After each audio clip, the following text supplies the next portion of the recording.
pas, tu es vallonné, ton sommeil est agité et tes performances en sport sont altérées. Tu as des problèmes de peau, que ce soit acné, eczéma, psoriasis, ou bien tu n'arrives pas à progresser dans ta perte de poids, que ce soit en déficit ou en maintien calorique. Tu n'arrives pas à prendre du muscle en surplus calorique et le seul poids que tu prends c'est du gras, tu es sur la bonne vidéo. On dit qu'on est ce que l'on mange. Moi je pense pas, je pense qu'on est ce que l'on digère. Et cette vidéo va te montrer que j'ai raison. Les plus grands entrepreneurs et sportifs de ce monde ont tous compris l'importance d'avoir une alimentation équilibrée mais surtout riche en micronutriments. Ce que vous mangez au quotidien aura un impact sur qui vous serez demain pour votre famille et votre nation. Les élites passent leur temps à nous empoisonner et à modifier génétiquement la nourriture que la terre nous donne. Détruisent tout ce que les hommes bons ont construit et en partie tous les métiers qui nous permettent de nous nourrir chaque jour. Dans une vidéo précédente, on vous a expliqué que les taux hormonaux chutent et la recrudescence des maladies augmente. Il faut comprendre que tout est lié à l'alimentation et plus précisément à l'intestin et au microbiote. On pourrait même aller plus loin en parlant de maladies civilisationnelles qui ont commencé à toucher nos grands-parents jusqu'à nos parents, qui arrivent comme une fusée sur nous et qui pour beaucoup ne passeront pas les 60-70 ans en bon état. Bref, passons. C'est là que le terme alimentation ancestrale intervient. Mais alors, qu'est-ce que c'est ? Comme indiqué dans le nom, le mot ancestral est égal ancêtre et c'est une alimentation basée sur certains types d'aliments bruts et qui repose sur une approche alimentaire qui privilégie la qualité, la naturalité, la localité et des méthodes de production plus traditionnelles comme le faisaient nos anciens. Le fameux charme de la France vient en partie du fait que ce pays arbore des paysages et contrées magnifiques, mais aussi et surtout une qualité alimentaire hors pair. Enfin, de base. Salut à tous, j'espère que vous allez bien. Aujourd'hui on se retrouve pour une nouvelle vidéo dans ce magnifique décor. Un beau lac pyrénéen en plein cœur des montagnes. On va tester pendant 31 jours la diète ancestrale. Cette diète, qu'est-ce que c'est? On en parlera petit à petit. Mais voilà, il y a plusieurs préceptes. Ce sera des façons de consommer qui sont beaucoup plus proches du producteur. Tout ce qui va être de produits animaux pour évidemment pas avoir une alimentation inflammatoire, que ce soit à travers les produits laitiers ou la viande tout court. Évidemment, mettre en avant beaucoup plus les produits qu'on ne mange pas forcément, qui paraissent un peu dégoûtants au premier abord, que ce soit de la cervelle, des abats, des choses comme ça. Donc c'est parti. En ce premier jour de diète ancestrale, nous commençons très vite avec de la nourriture. Donc là, j'ai un peu de pain, j'ai du fromage au lait cru, etc. Je vais faire un récapitulatif tous les 5 à 7 jours par rapport à mon énergie, mon ressenti, mon sommeil, etc., etc. Tous les points qui sont pour moi très essentiels en tant qu'homme et évidemment pour les performances à la salle. Parce que voilà, j'ai évidemment des objectifs et des performances à avoir et on va voir si ça a une grosse incidence. On a une petite assiette tranquille, un petit peu de comté au lait cru, 2 œufs, du bacon. Là on a un pain de campagne aux graines à la farine ancienne. Là on a un pain nordique à farine ancienne, donc c'est une farine T80, super bon. En plus, il y a pas mal de nutriments là-dedans, beaucoup plus digeste, un gluten qui vraiment va être bon pour le corps. Ici, jus d'ananas, kéfir, de lait fermenté. J'ai ça, donc là c'est des coquilles d'œufs avec du citron, une recette que je vous montrerai au fil de la vidéo. Et là il y a du beurre qui n'est pas cru, mais c'est en attendant de trouver un fournisseur. Comme vous pouvez le voir ici, coquilles d'œufs qui vont être ingérés comme ça, donc mixés, mélangés à du citron. Très important, c'est une source de calcium très forte, avec comme vous pouvez le voir ici la membrane qui est du collagène. Techniquement, vous pouvez éviter de prendre des pilules ou de la poudre de collagène, donc que des bienfaits. Et du coup, en fait, pour avoir ce résultat-là, prenez cette coquille, vous la faites bouillir, peut-être environ 20 minutes. Ensuite, vous la mettez au four à 100 degrés pour la faire sécher. Et vous n'avez plus qu'à mixer et puis après à mélanger, voilà. Donc évidemment, cette diététique ne sera pas forcément la plus parfaite, mais en tout cas, je vais faire au mieux. En fonction des budgets, ça s'adapte. Ce qui est important, ce qui est cool, c'est de se faire des repas un peu différents de ce que vous pouvez voir d'habitude chez vous. Au lieu d'avoir une grosse portion de pâtes ou de riz, il faut stopper très vite. J'ai un petit peu de banane, un petit peu de viande, un petit peu de fromage, 2-3 fromages différents, un petit peu de pain et du coup j'y viens, je vais vous montrer ça de suite. Du coup vous avez une petite planche en fait à bouffer. Visuellement ça donne beaucoup plus envie qu'un plat de riz ou un plat de pâtes. Et puis en fait c'est meilleur, même au niveau de la satiété, c'est cool. Donc il y a un ordre, fruits, viande et gras. C'est important dans cette diététique ancestrale de vraiment comprendre la répartition des nutriments dans l'estomac. C'est en fonction du sens où vous ingérez les aliments, l'alimentation est différente. En plus de ça, vous pouvez, comme petit tip, se prendre, si vous avez pas mal d'aliments et que vous n'êtes pas habitué, vous pouvez prendre un peu de vinaigre de cidre. Donc voilà, comme vous pouvez le voir, un repas typique de diète ancestrale. Bon, le retour d'expérience par rapport à un repas de 1300 calories. J'étais même pas plein honnêtement, ce qui est bien avec ce genre de repas, il n'y a pas de gluten en fait, à part la tranche de pain que j'ai eue, ce qui est ridicule. T'es léger quoi, tu peux enchaîner sur une séance de sport ou sur un taf. Et on connaît tous ce moment au travail, entre midi et 1h, où tu dois manger, faire ta pause, reprendre, retourner au travail, tu vois. Et en fait t'es mou, t'en peux plus, t'es sur la digestion, t'es KO.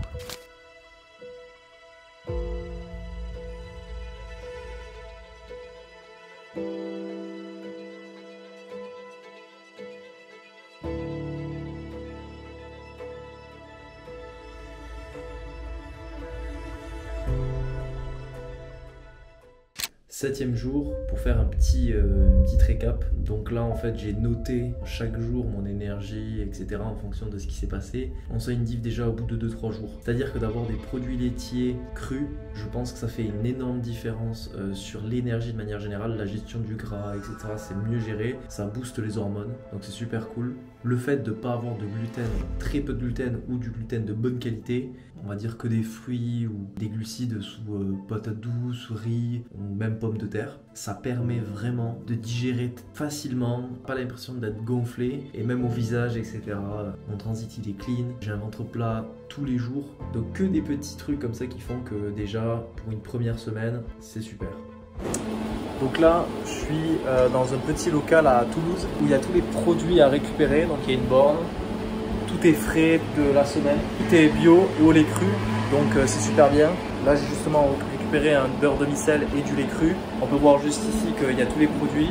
C'est super pratique, franchement c'est pas excessif, sauf le beurre. Alors là, le beurre à 250 grammes, on est sur du 7 €, ça fait mal. Par contre le lait c'est plutôt clean, donc ça va, franchement c'est cool.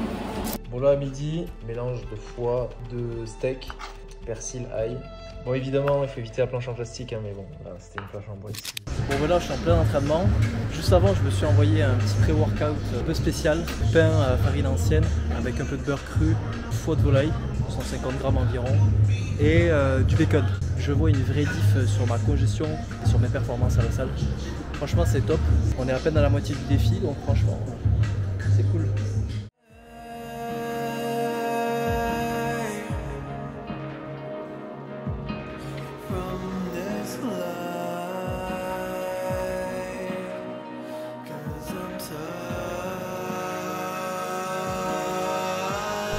Ce sera là.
En effet, l'alimentation ancestrale a de nombreuses différences avec l'alimentation moderne. On a des aliments bruts, peu ou très peu transformés. On a des produits issus de cultures et d'élevage traditionnels comme le blé ancien, les viandes de pâturage ou bien les produits laitiers crus, avec une préservation des nutriments et des probiotiques grâce à des méthodes artisanales comme la fermentation ou les cuissons douces. Alors que de l'autre côté, on a des produits ultra transformés avec des additifs, des colorants, des conservateurs, une agriculture intensive favorisant les céréales modernes hybrides, appauvries en nutriments qu'on appelle communément des calories vides, avec des produits laitiers pasteurisés et homogénéisés, souvent dénaturés. Côté ancestral, on n'a aucun additif chimique, huile industrielle ou bien sucre raffiné. On a plutôt des matières grasses naturelles comme le beurre cru, le saindoux, le suif, l'huile d'olive extraite à froid, le ghee ou bien le gras de bœuf.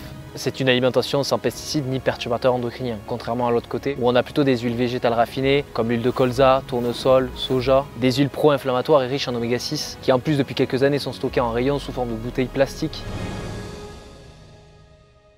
La digestion et l'assimilation des nutriments. Côté ancestral, on a des céréales anciennes et plus digestes pour l'estomac, par exemple avec le levain. On a des produits lactofermentés comme le kéfir ou les yaourts ou les crus qui favorisent un bon microbiote. On a des viandes et des graisses animales fournissant les nutriments essentiels sans interférence avec l'absorption des minéraux. Alors que de l'autre côté, on a des céréales modernes riches en gluten agressif et en antinutriments, avec des produits industriels pauvres en fibres naturelles et en enzymes digestives, ce qui perturbe le microbiote.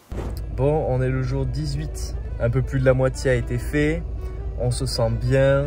Les seuls moments où en fait je suis un peu fatigué en général, c'est un manque de sommeil. Mais relativement dans l'ensemble, on est nickel. Franchement, ça se passe bien. Donc là, ce que je vais faire, c'est que aujourd'hui, c'est les courses. beurre, lait, viande. Donc là je vais aller chez le casier fermier là à Toulouse, endroit où je suis allé la dernière fois, plusieurs fois d'ailleurs là-bas. Et là du coup j'ai récupéré mes petites emplettes pour les jours à venir. Donc je vais revenir je pense juste avant le week-end. Ils posent le lait cru que du vendredi au dimanche à partir de 20 h je crois, quelque chose comme ça. Je sais pas pourquoi mais voilà.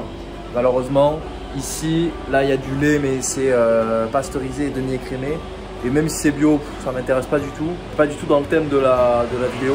Après du coup ils font pas mal de produits, que ce soit du miel, des jus de pommes, jus de gingembre, etc. Donc il y a pas mal de choses, c'est super cool. Et vu que c'est la saison, alors là ça sera avec mon cher Clément. Ça c'est pour toi mec. Les plateaux de fromage, évidemment plateau de fromage occitan. Parce que sinon c'est pas drôle. Raclette, tout ça, il y a ce qu'il faut. Du coup vu que j'avais pas de lait cru, je me suis pris une petite briquette histoire de kiffer.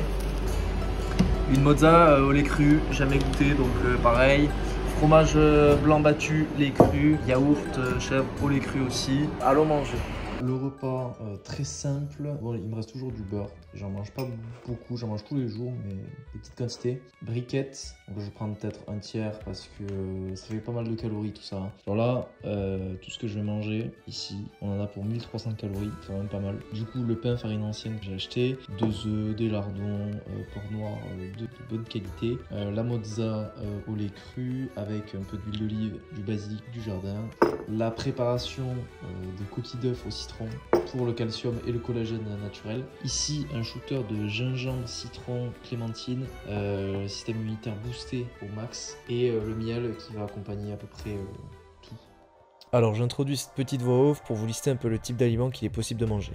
Il y a 3 piliers de nourriture que composent les macronutriments comme les glucides, les lipides et les protéines.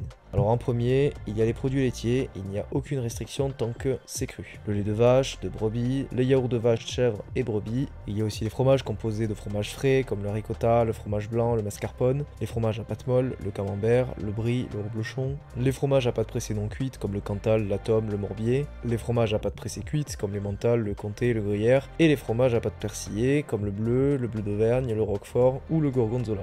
Ensuite la viande. Toute viande est conseillée, mais bien évidemment de pâturage, que ce soit viande musculaire et aussi abats rouge ou blanc. Chez les abats rouges, on a le foie, le cœur, les rognons, la rate, la langue, qui sont riches en hémoglobine et autres vitamines. Du côté des abats blancs plus riches en collagène, on retrouve les animaux, la cervelle, le riz, les tripes, les pieds et groins, oreilles et aussi la moelle qui se trouve dans les os. Les signaux d'une viande de bonne qualité se voient sur le gras qui est plutôt jaunâtre. Ensuite, une source de glucides, que ce soit sous forme de céréales, mais bien évidemment soit des farines dites anciennes ou en produits transformés comme avec le pain au levain. Il y a évidemment des alternatives comme la farine de sarrasin ou de riz. Ensuite les patates douces, puis les fruits, une source de sucre naturelle et efficace pour le corps qui se digère très bien grâce aux fibres à l'intérieur. Mais bien évidemment d'autres sources comme le miel qui est pour moi primordial dans une alimentation comme celle-ci.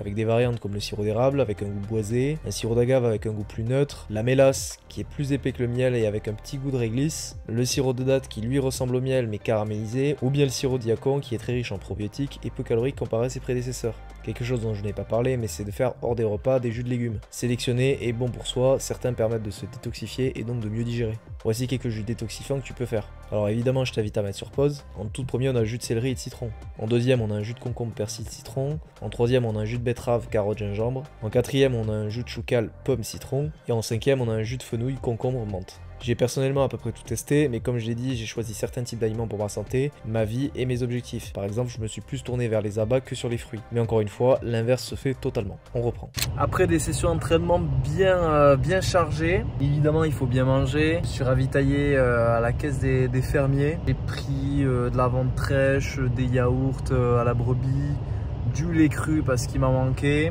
une briquette aussi de fromage et je suis allé me chercher un gros pain bien grillé aux noix, mais farine ancienne évidemment, le lait cru. On va se péter le bide. J'espère que vous appréciez la vidéo, j'essaie d'apporter un maximum de contenu et de savoir, même si pour moi c'est très nouveau. Je me suis jamais senti aussi bien honnêtement, vraiment j'ai un ressenti qui est super bien, ma peau est de mieux en mieux, mes cheveux poussent plus, mes poils poussent plus de manière générale, mon énergie est beaucoup plus linéaire. Ouais, donc comme on peut voir, en fait, tout ce qui est produit cru, ça passe très très bien. J'ai pas de problème d'intestin. Au contraire, là, j'ai dû m'enfiler 2 litres en 24 heures de lait, sans compter le fromage, etc. Je filme pas tout parce que c'est inintéressant en soi. Je peux vous filmer un petit peu, etc. Mais en fait, il se passe absolument rien. D'ailleurs, je me mets super bien parce que je me rajoute du miel, je me rajoute plein de choses à droite à gauche. C'est encore meilleur. Il faut aussi des repas simples, bascotte, pommes de terre, carottes. Bon, carottes, c'est vraiment juste pour le côté couleur. Du thym, de l'ail, il y a du ghee et du beurre dedans, du gros sel. Bon ben là je me trouve à une ferme du coin pas loin de chez moi où je peux aller chercher le lait tranquillement, plus communément ce qu'on appelle l'or blanc finalement. Donc là je vais me chercher quelques litres pour tenir la semaine, je fais ça à peu près toutes les semaines. Comme vous avez vu dans la vidéo, je vais souvent chez les caissiers fermiers parce que c'est un endroit qui regroupe plusieurs producteurs, c'est super cool, mais par moment c'est bien d'aller directement chez le producteur. Donc là il y a de jolies vaches comme vous pouvez le voir sous mes yeux. Et voilà, je vous encourage vivement à le faire parce que ça coûte moins cher, ça aide les producteurs, ça les encourage aussi à travailler et à continuer en fait ce qu'ils font. Et c'est super important, je pense.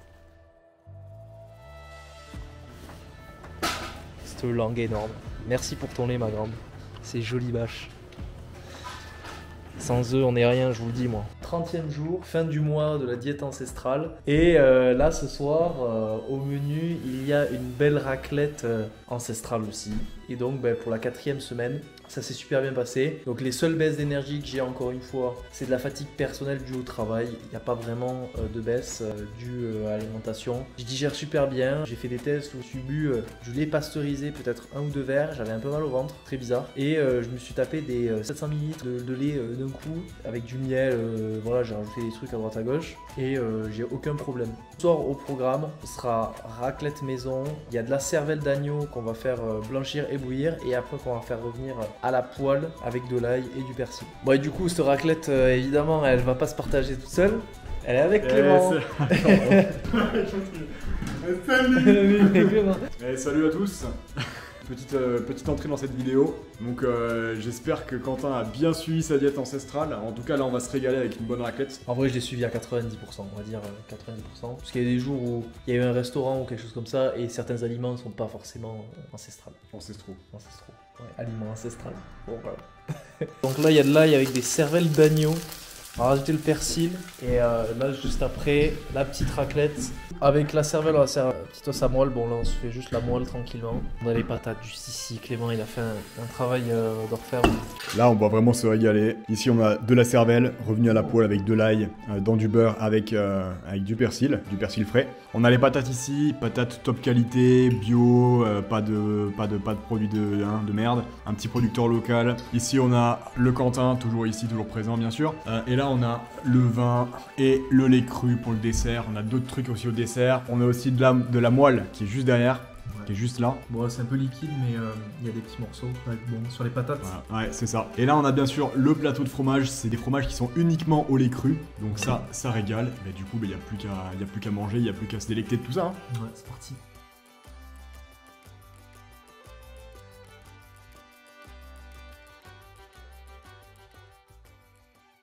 Adopter l'ancestral permet de revenir à une alimentation plus naturelle et adaptée à notre biologie, en opposition aux excès de l'industrie agroalimentaire moderne. L'alimentation industrielle, riche en produits ultra transformés, en sucre raffiné, en huile végétale oxydée et en additifs chimiques, favorise l'inflammation, les déséquilibres hormonaux et les maladies chroniques, diabète, obésité et troubles digestifs. Pire encore, ces aliments dénaturés sont directement liés à l'augmentation des cancers et de beaucoup de maladies dégénératives, qui apparaissent avec l'âge en raison de carences nutritionnelles répétées au fil des ans. En privilégiant des aliments bruts et non modifiés comme la viande de pâturage, les produits laitiers crus, le pain au levain à base de blé ancien ou pain sans gluten comme le sarrasin, des fruits de saison et des graisses naturelles de qualité, on optimise la digestion, l'absorption des nutriments et l'équilibre métabolique. Ce mode alimentaire réduit l'impact des antinutriments, préserve le microbiote intestinal et fournit une énergie stable tout au long de la journée. Plus qu'un simple régime, l'alimentation ancestrale est un retour à des pratiques alimentaires éprouvées et qui respectent le bon fonctionnement du corps. C'est également pour moi le meilleur équilibre en tant que sportif car je peux intégrer et garder des glucides comme le pain, le riz, la pomme de terre. Je ne suis pas contraint comme un régime purement carnivore, cette diététique s'adapte à tous et procure une digestion très légère. On devient physiquement plus équilibré et sec et même si on pourrait croire que le gras fait grossir, c'est un peu plus subtil que ça. L'alimentation ancestrale suscite plusieurs critiques et idées reçues. Certains estiment qu'elle est trop coûteuse, mais en réalité, investir dans des aliments de qualité réduit les frais médicaux à long terme. Même si techniquement, il y a la sécu. Ouais. Sans santé, la vie n'a pas de goût. Sans ancestral, la vie c'est comme jouer à la roulette russe. Peut-être que vous vivrez jusqu'à 80 ans en bonne santé, mais peut-être que vous aurez besoin de votre fils pour vous torcher le cul. Bon, c'est un peu exagéré, mais vous avez l'idée. De plus, consommer local, c'est des fois bien moins cher que d'aller au supermarché. D'autres craignent que la consommation des produits laitiers crus soit dangereuse alors qu'ils contiennent des enzymes et des probiotiques bénéfiques absents des versions pasteurisées. Il est possible de faire des recettes bien élaborées comme dans la cuisine classique ou bien même des petits boosters naturels comme le bouillon d'os pour le côté anti-inflammatoire, détoxifiant, soutien des articulations et cartilages, soutien de l'appareil digestif et répare la muqueuse intestinale. Il existe par exemple la potion de fertilité, un mélange de lait cru, miel, pollen de pin qui comme son nom l'indique octroie une vigueur bien dure. Big up au druide moderne qui fait un travail remarquable sur Instagram et donne beaucoup de conseils de grande valeur. N'hésitez pas à le suivre, le lien est dans la description. Il y a Mao Brut qui a une belle approche de l'ancestral, mais sans quasi aucune viande. Primus the Hino qui donne des recettes pour être beau et en bonne santé, comme avec son kimchi. Jessica X Marquez qui elle aussi est portée sur l'alimentation ancestrale, mais avec des spécificités comme les hormones, cycles et maladies féminines.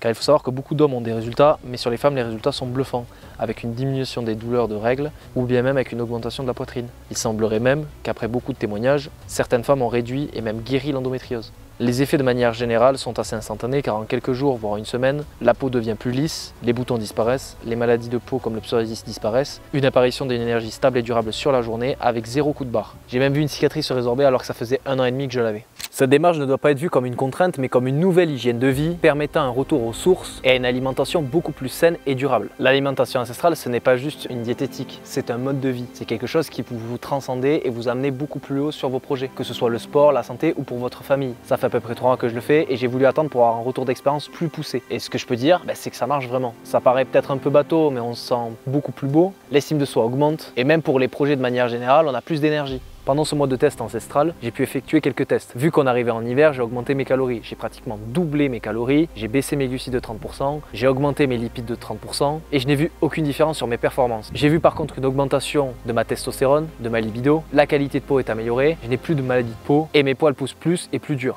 Donc je vous conseille d'adopter l'ancestral. De manière générale, on obtient un meilleur physique, une meilleure santé et c'est tout ce qu'on recherche finalement. De plus, cette alimentation n'est pas fixe. En fonction de l'individu ou de ce qu'on recherche, les aliments peuvent varier et surtout la méthode d'utilisation peut aussi varier. Comme précisé juste avant, certains mangent très peu de viande, d'autres mangent plus de légumes ou de fruits. Ça varie un petit peu. Ce qui compte, c'est les piliers ancestraux. Je vous dis à bientôt. On se retrouve très vite avec Clément pour de nouvelles vidéos. La bise.